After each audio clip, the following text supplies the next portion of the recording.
On accueille pour ce deuxième plateau les sports émergents, les nouveaux sports qui vont rentrer en lice sur les Jeux Olympiques de Paris 2024. Alors on fait un petit tour de table de présentation pour savoir qui est qui. On va commencer par ici. Bonjour, Sacha Van Grevelinge, danseur hip-hop, donc danseur de breakdance depuis 2001 et du coup qui a suivi l'évolution de cette pratique depuis toutes ces années. Bonjour, Brahim Bouchlaghem, je suis danseur et chorégraphe. Boumedouam Messaoud, l'association Breaker, responsable des projets, danseur, chorégraphe, organisateur d'événements. Comment tu vas bien déjà? Ça va très bien. Voilà. Je vais très bien. Tu vas très bien. Bon, c'est ça qui est essentiel. Voilà. Le breakdance au JO, oui, c'est top. C'est pas mal. C'est pas mal. C'est pas mal, surtout pour la nouvelle génération. Ouais. Pas que, mais surtout pour la nouvelle génération. Mais ouais, c'est pas mal. C'est très bien. Ça fait un coup de pomme, un coup de com, un coup de jeune aussi. Ouais. Aujourd'hui, le breakdance, on le voit partout, quoi. On le reconnaît vraiment pour ce que c'est. Ouais, vraiment quelque chose d'artistique, de sportif pour certains, de créatif, de physique, voilà, et sous toutes ses formes. Voilà, les danseurs français, ils sont comment par rapport à ces JO-là? Il y en a un qui s'est qualifié, si je me souviens bien, Danny Dan, qui est déjà qualifié, qui a gagné une compétition qui le qualifiait directement aux Jeux Olympiques. Et après, il y a des très bons danseurs français, très bons danseurs français, et danseuses, bien sûr. Oui, bien sûr, forcément, oui. Ça marche sous forme de ranking, ils gagnent des points, et il y a aussi d'autres compétitions pour gagner encore plus de points. Je ne sais plus s'il y a des compétitions qui qualifient direct encore aux Jeux Olympiques. Je crois qu'il y en a encore une. Ouais. Tiens, prenez le micro. Bon, tout à l'heure, on a fait le tour de table de présentation. Brahim Bouchlaghem s'est présenté humblement comme chorégraphe, qu'il est bien sûr, mais humblement parce que Brahim parcourt le monde avec des spectacles de hip-hop. Est-ce que vous pouvez vous présenter, s'il vous plaît Alors, voilà, un peu moins humblement. En fait, moi je viens de Roubaix. Je suis de Roubaix. La compagnie s'appelle la compagnie Zarbat. C'est une compagnie qui est basée aussi sur Roubaix, forcément. Donc voilà, je danse depuis 1984. Donc j'ai commencé la danse depuis les débuts, quand le hip-hop est arrivé en France. Donc j'ai connu l'émission de Sydney. Voilà, j'ai connu l'évolution, voilà, HIP. J'ai connu aussi l'évolution du break. Et pas que le break, aussi la danse debout.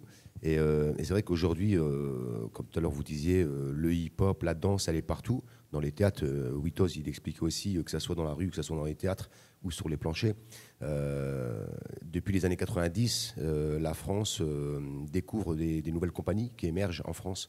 Et qu'à l'époque, il n'y avait pas beaucoup de compagnies qui existaient. C'était plus de la pratique de cette danse-là qui était plutôt un phénomène de mode dans les années 80.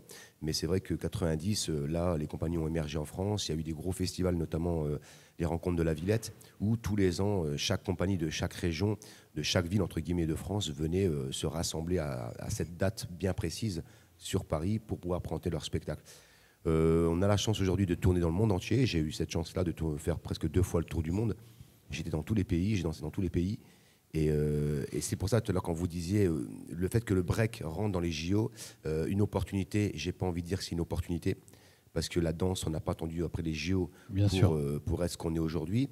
Le premier groupe qui a pu faire aussi l'ouverture des Jeux Olympiques à Los Angeles en 84, ça a été les New York City Breakers. Donc ce sont les Américains, parce que le hip-hop, le break vient des États-Unis. Donc après, c'est comme il disait Wito, c'est vrai que c'est une opportunité pour les jeunes, mais notre danse, notre culture, elle est née depuis bien longtemps et c'est un plus, les JO, notamment pour les jeunes.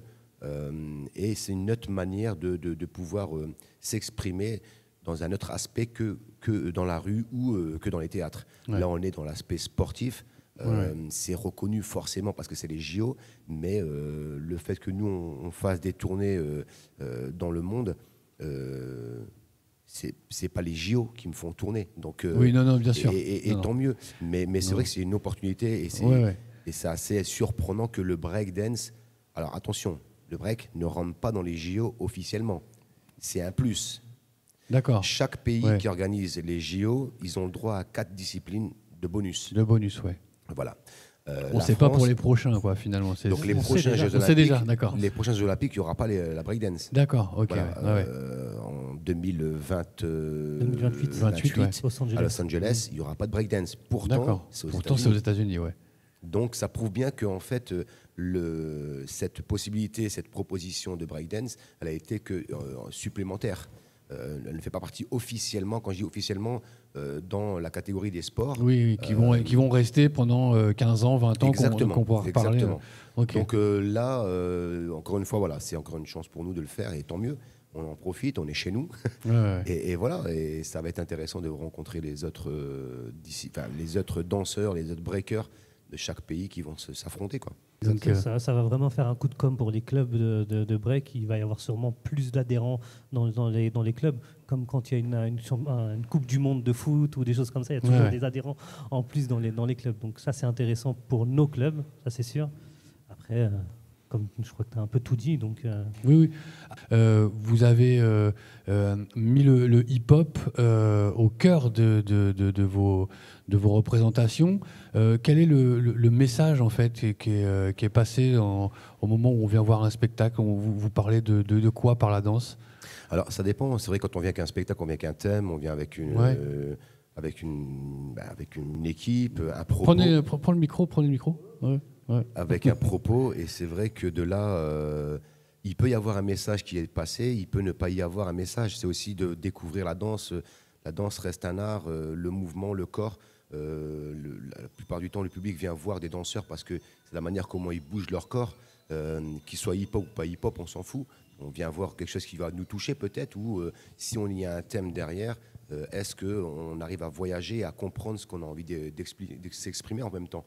Donc, le message est soit pour le côté positif, parce que c'est le hip-hop. Le hip-hop, nous, à la base, quand c'est né, cette culture, elle est née dans le côté positif, qui était à l'époque, bien sûr, tout dans le négatif. Donc aujourd'hui, voilà, on se permet entre guillemets, de créer des pièces avec une scéno, avec un propos, avec des choses à dire, quoi, vraiment. Un petit mot, peut-être, non? Bon. Sur la discipline, sur votre parcours. Je ne sais pas si le micro est allumé. Voilà. Vas-y. 1, 2, c'est bon.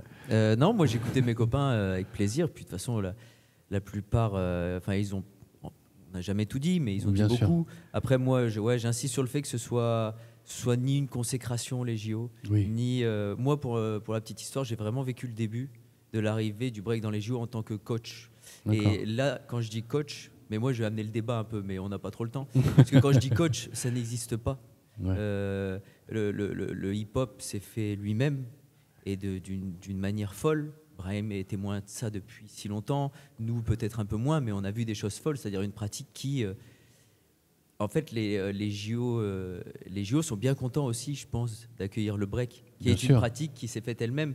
Et moi, personnellement, en tant qu'entraîneur, entre guillemets, même si c'est prof de danse au final, le côté condition physique, le côté sport, je le développais déjà avant même les JO, comme pas mal de profs en France, dont ceux qui y a autour de cette table. Du coup, il n'y a ni consécration, ni folie. Pour moi, c'est juste un plus. C'est gagnant-gagnant. C'est un peu le principe gagnant-gagnant. Je pense vraiment. Puis après, il y a le côté, je vais être un peu embêtant, mais il y a le côté audimat. Oui. Les JO prennent le break pour rajeunir un peu l'image, etc. Sûr. Et on le sait tous. Mais pas de souci, parce qu'au final, pour le break, c'est génial. Et c'est une superbe occasion. Et là, aujourd'hui, avec beaucoup de travail, parce que ça n'a pas été facile, maintenant que le break est à l'INSEP, avec un encadrement médical, avec des entraînements journaliers, c'est incroyable. C'est incroyable pour des mecs comme nous qui sommes passionnés et on pratique tous les jours comme des dingues. Et les trois autour de cette table, on a eu un entraînement peut-être même... il fut un temps pratiquement chaotique, c'est-à-dire manque d'échauffement, manque de prise de recul sur les blessures, etc. Aujourd'hui, l'évolution, elle est incroyable là-dessus. Et le côté INSEP et le côté équipe de France vient améliorer cette partie-là qu'on a mis en place nous-mêmes. Donc, c'est hyper intéressant. Mais voilà, c'est le côté plus. Et ce côté-là, est-ce que fait que on progresse, on fait des mouvements un peu plus innovants, où il y a moins de créativité parce qu'il y a moins de spontanéité finalement, parce qu'on commence à plus réfléchir. C'est comment? C'est délicat, parce que du coup, il y a quand même une façon de juger qui est officielle avec des diplômes. Brahim pourra peut-être en parler un petit peu après, mais du coup qui amène à devoir entre gros guillemets remplir des cases. Ce qui fait que dans un battle hors circuit JO, il n'y aura peut-être pas exactement le même état d'esprit qu'on va voir au JO, mais par contre, ce sera les meilleurs du monde. Hein.